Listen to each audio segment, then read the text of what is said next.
I'm Edwin Rutsch, the director of the Center for Building Culture of Empathy and a developer on this training. This is a slideshow of the presentation video for Defining Empathy, a Way of Being for a Better World training course. And this is the session 1 presentation. And this training is module 2. It's a 7-week training, and it gives an overview of the empathy as a way of being definition model. And it introduces the definition and just gives a quick overview of some of the facets of this definition and maps it onto the experience in the empathy circle.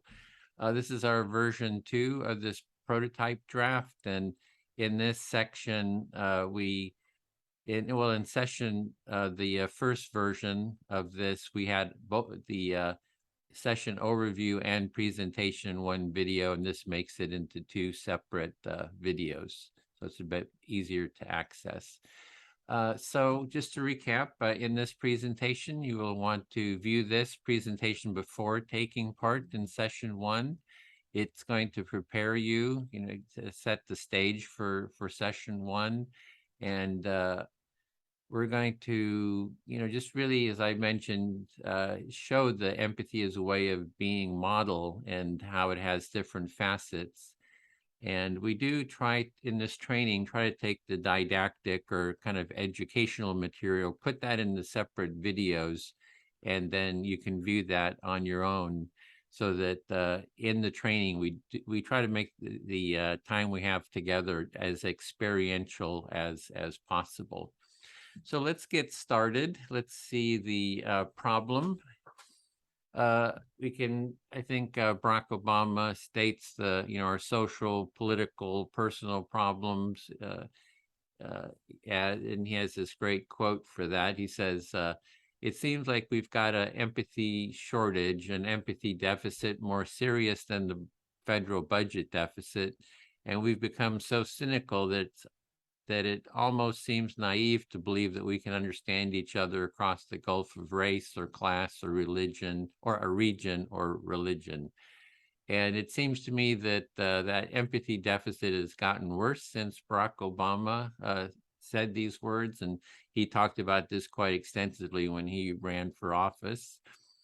And I think one of the reasons for the things getting worse is that there's a lack of a clear definition, and so this definition is really needed if we want to create a more empathic society and culture, that we really need to have a clear definition of what we're talking about, especially if we're trying to build a movement, more of an empathy movement. We need to be talking, clearly about what we're meaning by the word empathy. So that's what this training is attempting to do, is create that clarity, at least, what we're meaning by the definition. Other people can have different definitions, but you just got to be clear on what we're meaning by it.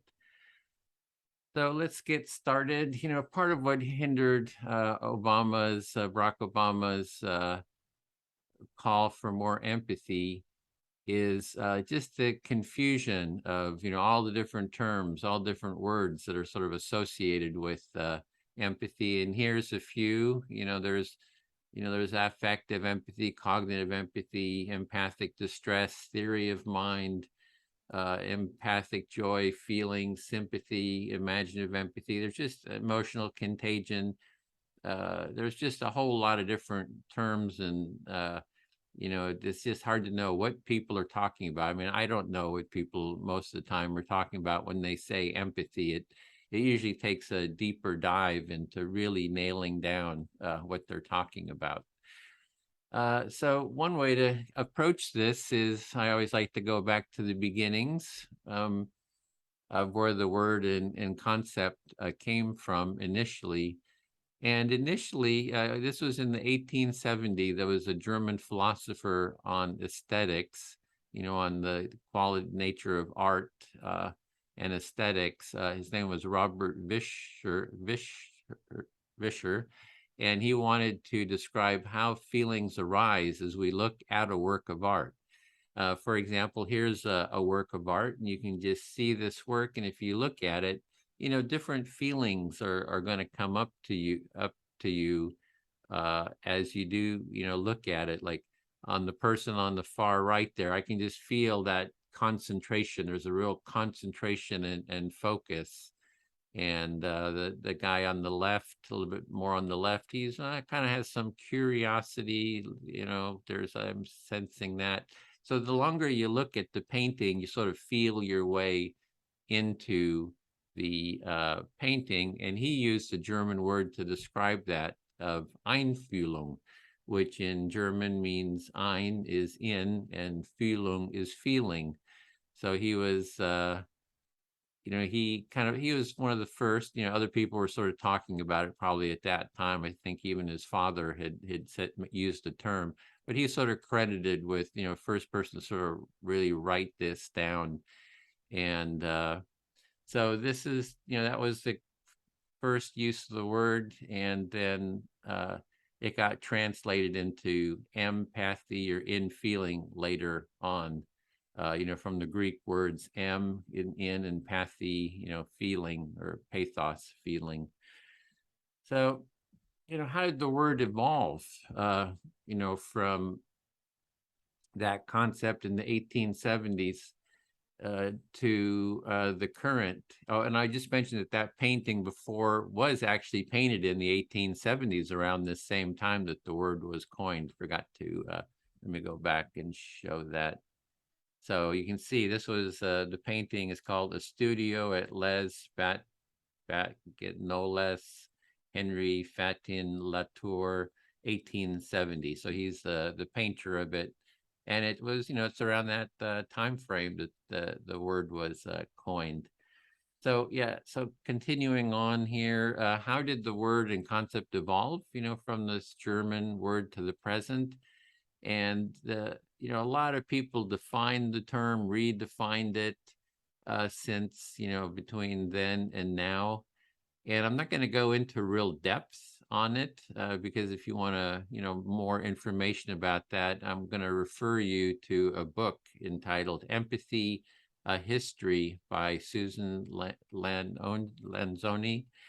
And I interviewed Susan about the history of the word. And she also has some really great presentations, slideshows that she has on the internet that you can review the words and the evolution of the word to the present.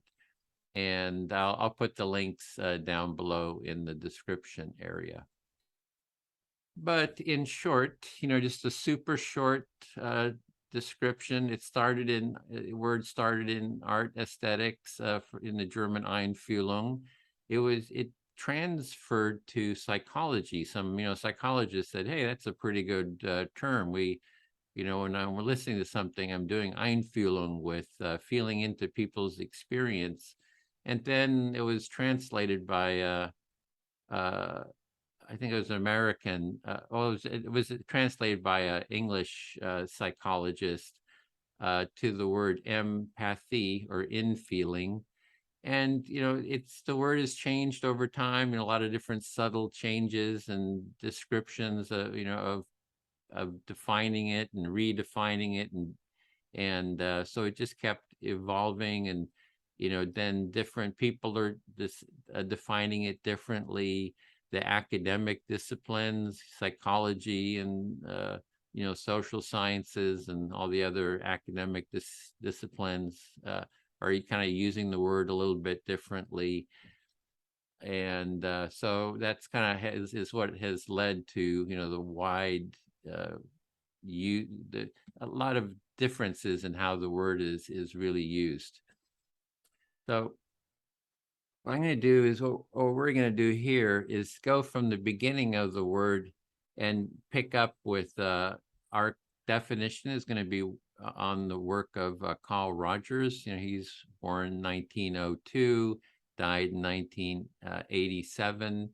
And he's considered one of the top 2 or 3 most influential clinical psychologists in history. And he started talking about empathy in the 1950s, 60s, 70s, and just kept talking about it until his death in 87.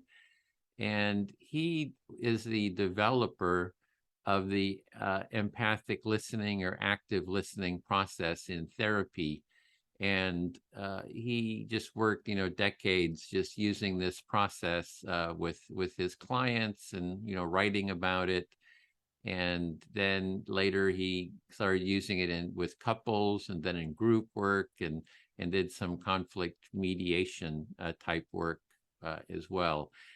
And his empathic listening process or active listening process, I kind of use the words interchangeably, process is based on, is the basis or the foundation of the empathy circle process.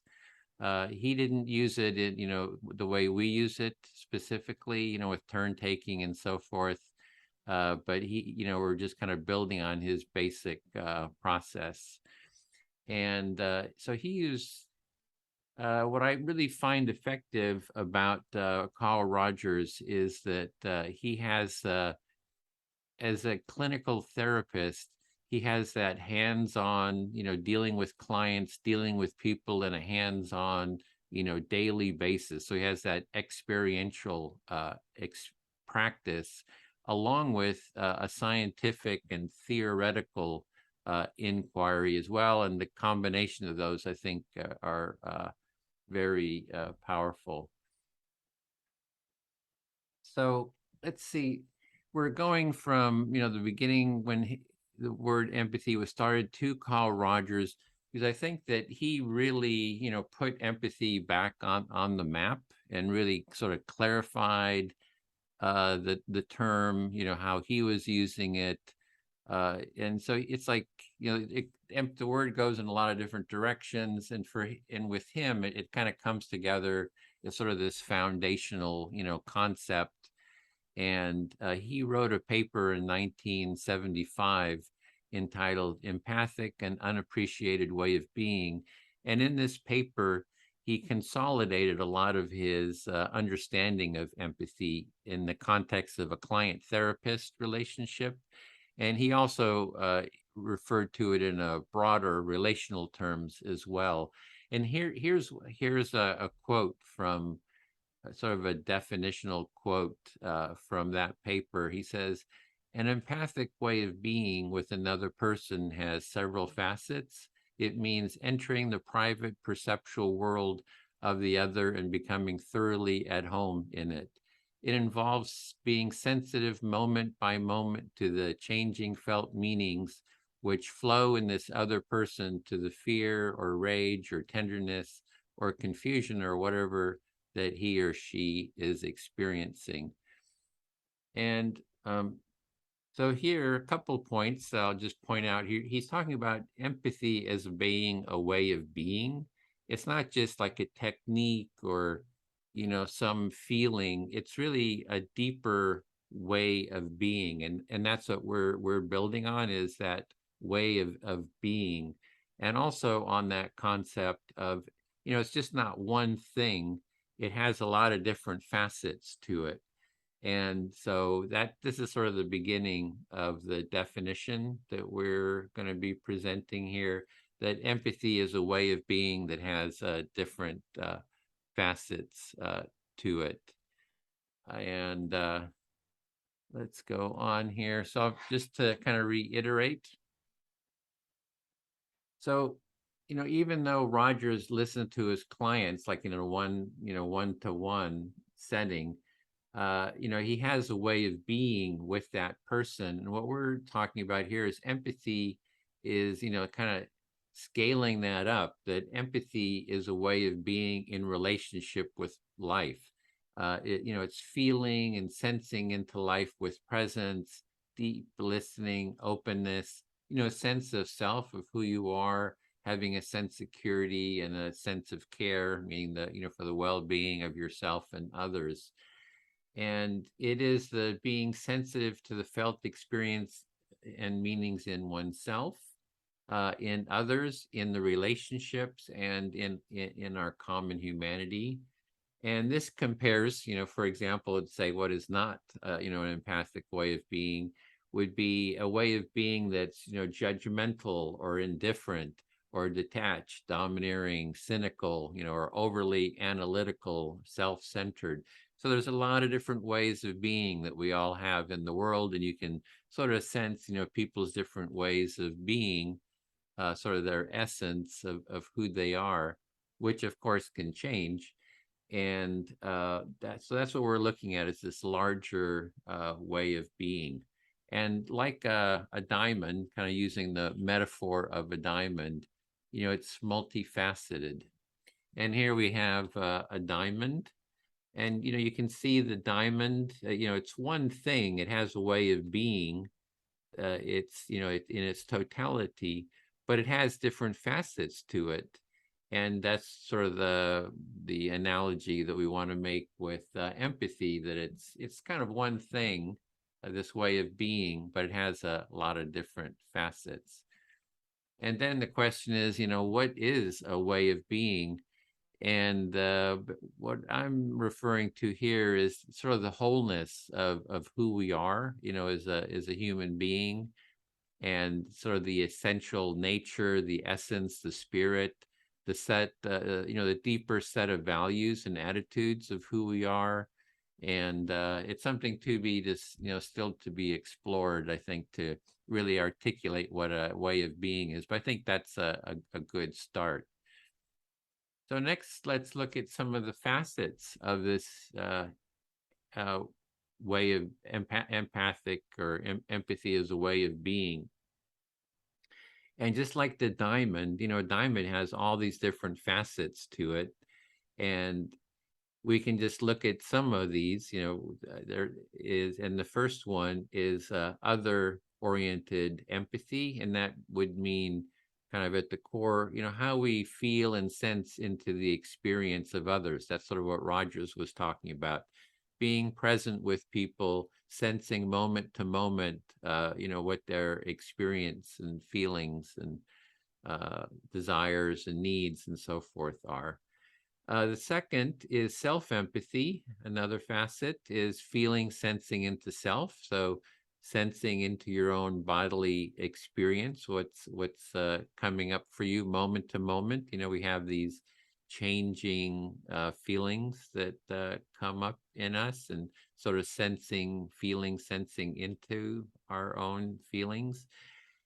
We separate it out into, have this other term, imaginative empathy, and that's, feeling, sensing through our imagination, that we can imagine ourselves in a lot of different situations, and we sort of feel ourselves in those situations. There's a whole, there's a whole kind of set of feelings that might arise if we imagine ourselves, add some kind of imagination to what we're doing. And then we have the relational empathy, which is an awareness of the quality of mutual empathy in a relationship. And usually, empathy is described as, you're is other oriented, right? You're this individual, you're just empathizing with someone else. And the relational is, what is the relationship of, two or more people, in the level of empathy in that relationship as sort of a whole. And those are just four, initial facets of empathy that we're going to go into a little bit more depth here. And there's many more can be described. So this way of being, like, you can always, keep, describing it more and more kind of aspects or facets of it. So next, what's unique about this definition is that we want to demonstrate the definition in the experience of the empathy circle. People talk about empathy, they you don't know what they're really referring to, per se, generally. But we want to take these different facets and ground these facets in what's happening in the empathy circle. And so that if we are saying, other oriented empathy or self empathy or imaginative empathy, that we can point to the experience that's happening in the empathy circle, and be more precise about what it is that we're uh, talking about. And also, I just mentioned that's why it's important that you've taken part in several empathy circles, before you take this class, because you want to have that initial experience with the empathy circle.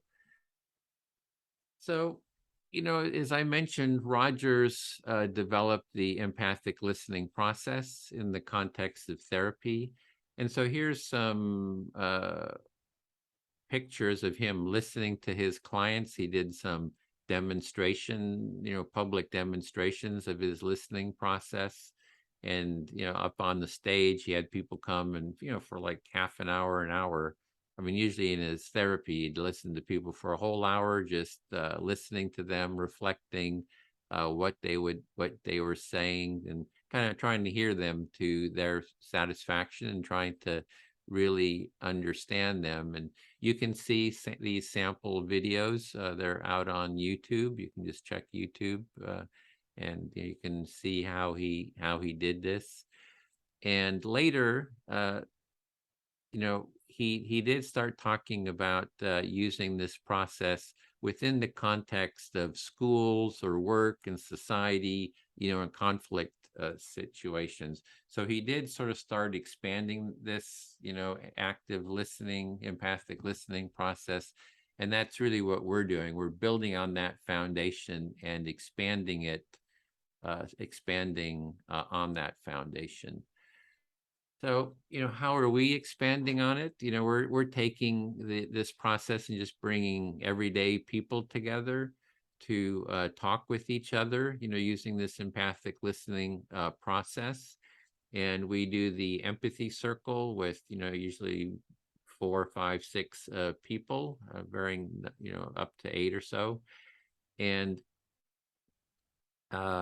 we have a speaker and then an active listener. So the active listener is like what Carl Rogers was doing, just listening to the speaker, reflecting back his understanding of what the speaker says. And then, we do have time limits, like 5, 6, 7 minutes or so, where you listen to the speaker, and then the speaker shares a little bit, they pause, and they get a reflection. The active listener sort of reflects back, well, does just reflect back their understanding of what the speaker has said, just so that they know that they really have been listening and have gotten what the speaker is trying to convey. And let's see, then once the speaker feels heard or their time is up, the it changes where the listener then becomes the speaker, and they select their new active listener, and then they speak to them and they get a reflection. And then once their time is up, we shift again. The active listener becomes a speaker, and then they choose their new active listener. And so this is the basic process of the empathy circle, and we'll be describing the different facets, how it relates to this model, what's actually happening in the empathy circle. So let's continue with facet 1, which is empathy or other-oriented empathy. And this means feeling and sensing into the experience of others. And, we just showed this picture of Rogers, and so I'm just going to show it again, because that's what we're talking about, is this other-oriented listening and empathy. So Rogers would, listen to the other person, and that was kind of what he did for a whole hour. And then going to give another example here. Going to use this painting by titled Mother and Child. It's by Mary Cassatt. And I just really like this painting. And this is modeling, kind of taking it out of the therapeutic or empathy circle, framework, and just showing human beings, listening to each other. This is a mother and a child. And, we can just imagine that the child is speaking and the mother is just listening to the child.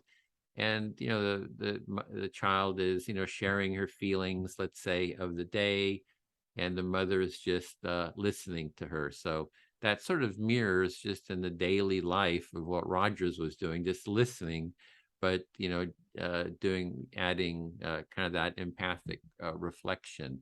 And so as the child is expressing feelings, she's saying, "Oh, I was so happy today," or "I got really angry," or "got excited," or "I felt shy," or so she's sharing her stories, and the mother in that case is just listening to them and empathizing, feeling into those experiences.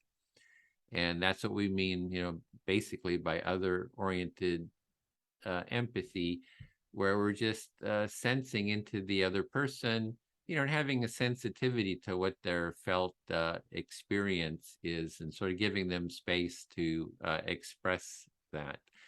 And that's the exact same thing that we do in the empathy circle, right? There's the speaker and then the active listener. So the active listener just feels into and senses the experience of the speaker, kind of gives them space to share.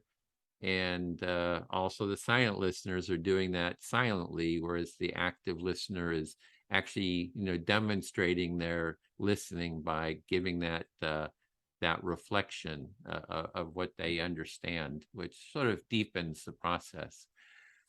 So just to do a little test of that, I just wanted to show you this. This is me at uh, in Berkeley. We have this empathy tent that we set up. We offer listening, to people out on the street. And then we have this test. If you look on the right side there, there's a little test. You can see it's like how we ask people, how empathic are you? Take the test and ask people to share what if they can read the feelings that are in these eyes. And this is a test from the Autism Research Center at the University of Cambridge. It's called Reading the Mind in the Eyes test.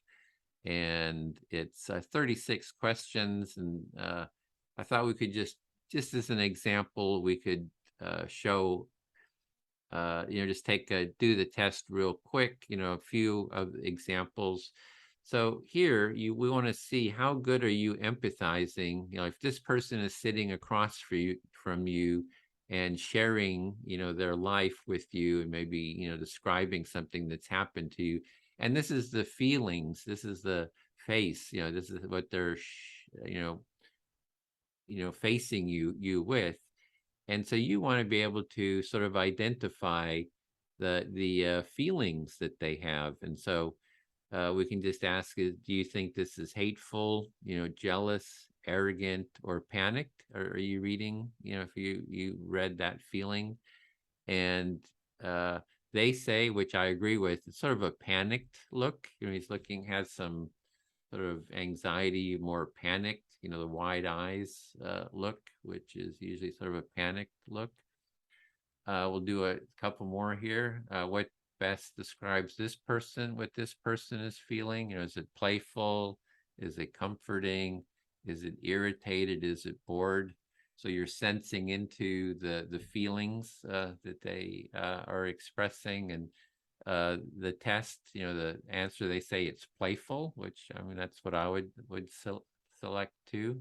That's sort of a playful kind of twinkly eyes.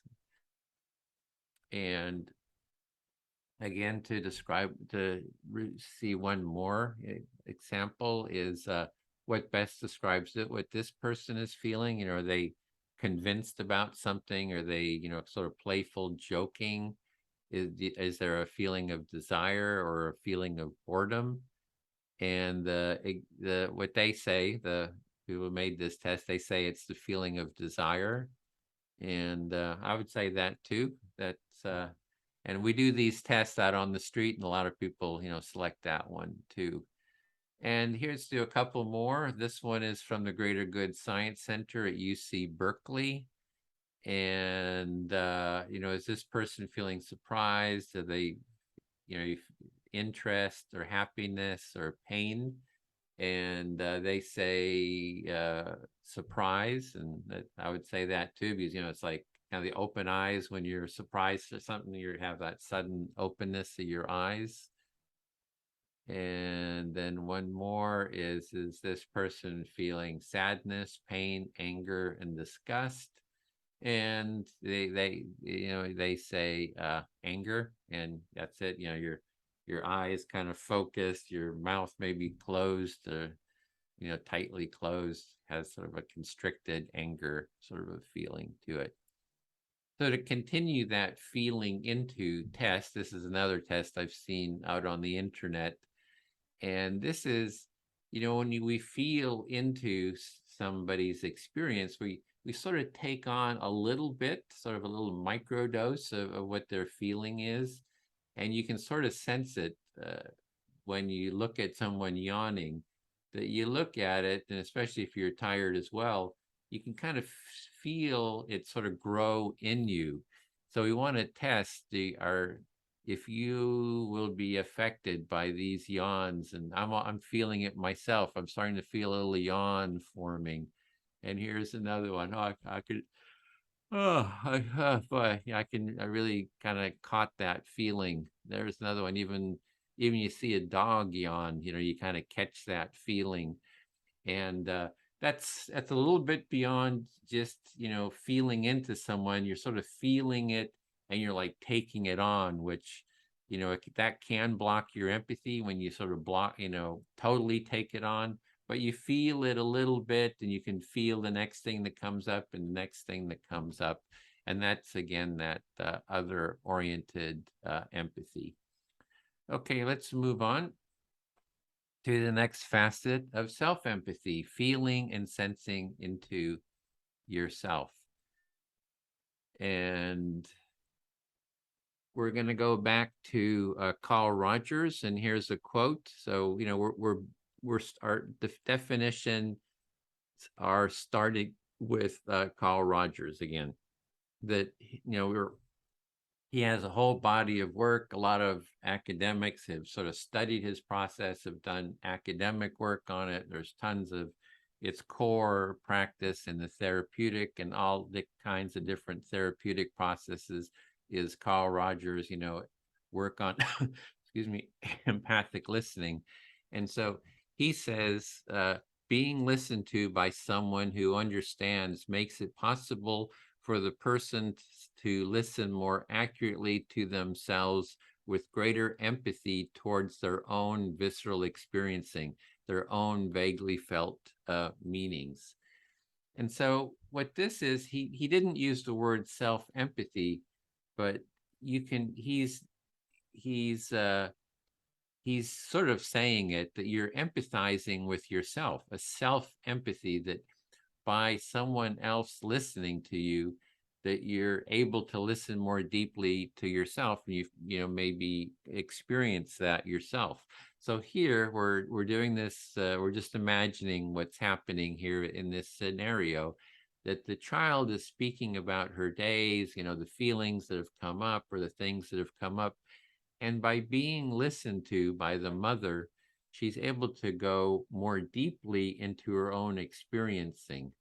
And when she goes into her own experiencing, what's coming up for her, there's all kinds of different feelings. She can say, oh, I felt so calm. I felt so happy. There's, I felt tense, or I felt overwhelmed, or I felt angry. So she's sensing into her own experiencing, and that quality of just sensing into your own, felt experience is what we're calling self-empathy. So being listened to by someone else kind of helps you go into yourself, sense your own, what's going on, and different things are arising. In the same way is if you just don't go off on your own, you're away from people, and then you sense, and you can just be quiet and just see what sort of arises for you in that situation. So that's another way of having that self-empathy, just having some time and space for yourself.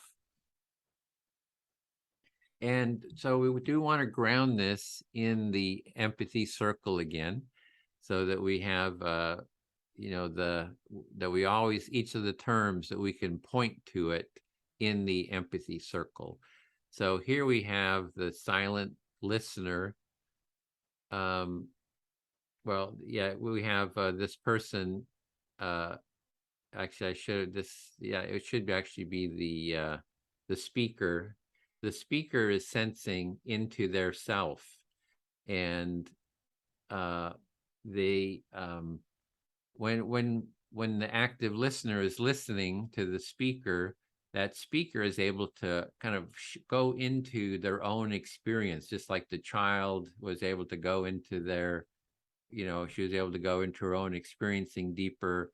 And like Rogers, when he's listening to his clients, they're able to, feel into, empathize with their own felt experience. And I had a little down arrow, which I should have, moved down to the speaker, uh, because they're having the room's attention and they're sensing into themselves. But everyone in the group, everyone in the circle is, sensing into their own self at some level. But in the empathy circle, there's a real focus on the speaker, and they sort of have the space, I think, to really go in more deeply into their own felt experience. So let's move on to the next, imaginative empathy. Now, this is something that, I've kind of added the imaginative empathy component, and it's mentioned in the academic work, but usually under different terminology. There's a different word for it. And so we're going to use the word imaginative empathy for this experience or phenomenon. And let's start as an example here. So what do I mean by imaginative empathy? So imaginative empathy is that we can take on roles and imagine ourselves in other situations. We can feel ourselves in different roles. For example, here we have the mother and child again. And let's say the child or the little girl is sharing what's going on with her, and she says, I had this dream, right? And she's sharing how she imagined herself in the dream. So dreams are sort of a form of imaginative empathy, because we have all kinds of feelings that arise. We have like fear, or that feeling of, if you're flying, kind of the elation of flying, or even the fear of flying, uh, or how great it felt. Or she could be just sharing how she imagines, when she grows up, she wants to be a doctor and help people. And she's sort of just imagining, and we're sort of imagining what's happening in this situation, because we don't really know, but we're just sort of imagining that this is what she's thinking or sharing, as an example. And she wants to be a doctor, or she wants to be a mediator and be able to mediate conflict with people. Or she's imagining what it would be like to be an actor taking on a role, a different role. So it's really that, not just listening to someone else or listening to yourself, but what happens when we imagine something and then sort of feel into the nature of that imagination. And the empathy circle, we can do that imaginative empathy. And I want to sort of point out how we can sort of point to that in the empathy circle. So we participants in the empathy circle can do imaginative role plays. We haven't done it so much, but it is something that the empathy circle can be used for. And as an example, I did an empathy circle once, and we were talking about creativity. And one of the participants said that when she had creative ideas, her judgments, she had the creative idea, but then a feeling of judgment came up that criticized her idea. and it was painful. The criticism was painful, and she felt insecure. And then, she started suppressing her creativity, so as not to feel the pain. So what we did is we did a role play in the empathy circle. So this one person took on the role of creativity, like I am creativity, and speaking from that role of being creativity. Another person took on the role of being judgment. I'm critical. I'm going to judge everything that's said. Another person took on the role of I am pain, and be able to speak from that role. And other people can take on other roles, different components of that set of feelings. And so in our circle, we had creativity then spoke to her judgment, and said a few things, and the judgment reflected back. So it's kind of like two layers of other oriented empathy and imaginative empathy happening here, where the judgment was reflecting back what creativity was saying, really hearing creativity. And then when it was judgment's turn to speak, judgment would choose, let's say, pain, and then speak to pain and, express, what is coming up for judgment. And we did this circle for like an hour, having all these different components talk to each other. And the person who had this experience just found it immensely helpful to have these different parts of herself, these different feelings, actually talking with each other, instead of trying to avoid the different parts and the pain. That the parts could dialogue with each other, and it was sort of like an internal form of internal mediation of her different parts. And she found it just quite a profound experiences, is we all actually found it really interesting, and yeah, insightful and helpful.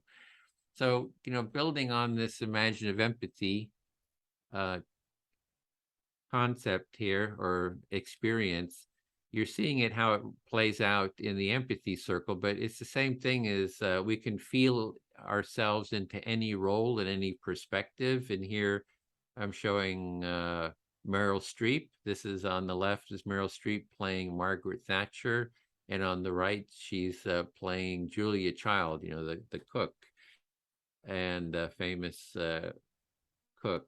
And she has this quote. She says, "I've thought a lot about the power of empathy. In my work, it's the current that connects me and my actual pulse to a fictional character in a made-up story. It allows me to feel, pretend feelings and sorrows, and imagine pain." So imaginative empathy, we want to separate imaginative empathy from, feeling into someone else's experience, to just imagining a scenario and putting yourself in, feeling into that scenario. And there's all kinds of feelings that come up. So, Meryl Streep is just steps into the role of these characters and just sort of really embodies it. And she's sort of using her imaginations and coming, and her feelings to be in these roles. So this is hopefully kind of clarifies. It's giving a name to this aspect of what can happen in the empathy circle and in life. And one more example of this, of why this can be, but besides role playing different feelings that are coming up for you, and having them dialogue and kind of work out internal problems. This is an example of a designer, human-centered design, or designer Patricia Moore, and she was designing products and services. That's what design community does. And what she did is she role played being elderly. So she put on like glasses, that were kind of blurry, had all these different props that really inhibited her range of motion, and, really kind of helped her sort of feel into what it's like being elderly, and kind of moving through life. And she was in her 20s, I think, when she did this, and dressed up as a 80, 90 year old person. And from the insights she gained, she developed these handles. Was one of the things she came up with, is handles to, like, on potato peelers. If you remember, the old handles were very kind of metal and kind of very small, and I think if you had hands that couldn't grasp so well, it was really hard to hold them. So she found, oh, if I'm elderly, my range of motion is inhibited. It kind of created a space for her to have imaginative, creative ideas on how to make, life better. And I think she was credited with creating those handles, for, just as one example. So it just shows how, using your imagination, you can come up with, creative solutions to problems that you imagine. So moving on, our facet number 4 that we want to cover is relational empathy. And I might mention didn't mention that in the other ones. We're going to go into depth on each of these facets in the different sessions, training sessions. So in session 5 or session 4, we're going to go into imaginative empathy in depth. The whole session is going to be on that. Here, this is a relational empathy, and we're going to go into depth on that on session 5. So we'll look at that facet. So usually, in general, I mean, I just see it over and over again, that empathy is defined from this individualistic point of view. There's the speaker, you're the speaker. People say, oh, you need to listen better to other people, right? And you're the empathizer. You need to hear them better. So there it is, doing the role here, the empathizer. I, as a individual, should empathize more with other people. But the thing about the empathy circle is it's a relationship. We're not saying you're looking at just the individual, but we can look at what's the nature, the quality of the relationship. We have two people in this relationship. How well are they listening to each other, and sort of the quality of the relationship and the feelings in that relationship. Um, so we can, it's the same thing with the relational empathy here, right? With the mother and child, there's the mother and child, they're in a relationship. You can feel the wholeness of that relationship. You look at it, you're not necessarily just thinking of one or the other. You just think of, oh, there's a lot of warmth, a lot of care, maybe a lot of love, a lot of connection in that relationship. And we could compare that to another relationship, maybe is low empathy. Here's, a mother maybe, scolding her son, and her son is sticking his tongue out at his mother. So, there's a lot of conflict, and they're not really listening and empathizing with each other, but the relationship is a relationship of conflict, and with low empathy, right? It's a conflict, low empathy relationship. And in the same way, this is a, kind of a busy looking, chart here, table, where we can look at the wholeness of all the people in the empathy circle, right? Each person is listening to everyone else. There's everybody's listening to themselves. They have self-empathy, they have empathy with each other, and the wholeness of the circle and the relationship can be seen as a unified whole. And what is the level of empathy in the whole? So it just takes us out of just seeing empathy as this individualistic thing that you do, one person does to another person. But hey, what's the quality of the level of empathy, and the quality of the empathy within a relationship? And we can scale that out to a small group, or if you go, I mean, I've had the experience, I go to an event or something, you walk in the room and you can feel the energy of the whole room.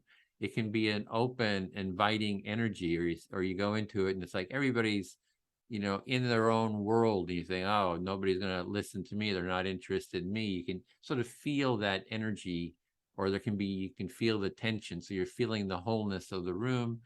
and sort of scaling that up. You can do groups, a whole school or a work environment or an organization, or here we're scaling it up to the whole world, like the current state of empathy and the feeling of empathy in the whole world, which feels like, to me at least, it seems rather low at the moment, and maybe it's always been that way.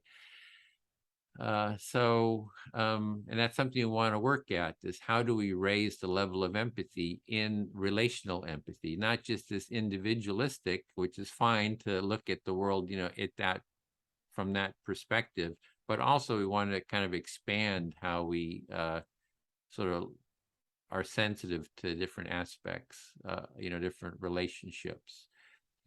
So there's other facets, it's probably unlimited facets like a diamond. There's more and more facets you can go into.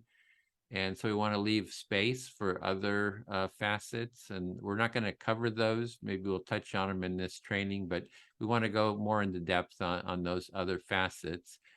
And then another way to understand, define empathy is to compare it to what it's not. So here's just some of the blocks to empathy, some of the things that inhibit it. And that is judgment. That's a big one. If you're judging people, you're not, it's blocking empathy. Sometimes sympathy, just feeling sorry for people can be a block. And then detachment. So we'll be going in session 6. We'll be going into more depth into the blocks to empathy, so you can get a better understanding, a contrast to what it's not, and hopefully that will help with defining it. And then finally, in session 7, we want to do contrasting other definition models, because there's a lot of different models out there for how people are defining empathy. Some they contradict each other, or they're same word but for different experiences or different. It's quite confusing. So what we want to do is explain this empathic way of being, give you the framework, and then in session 7, we're going to compare it to the first one is the affective cognitive model, which I would say is the predominant model, kind of if you look out at the present, and kind of compare how this model compares to that cognitive, affective cognitive model. So that's it.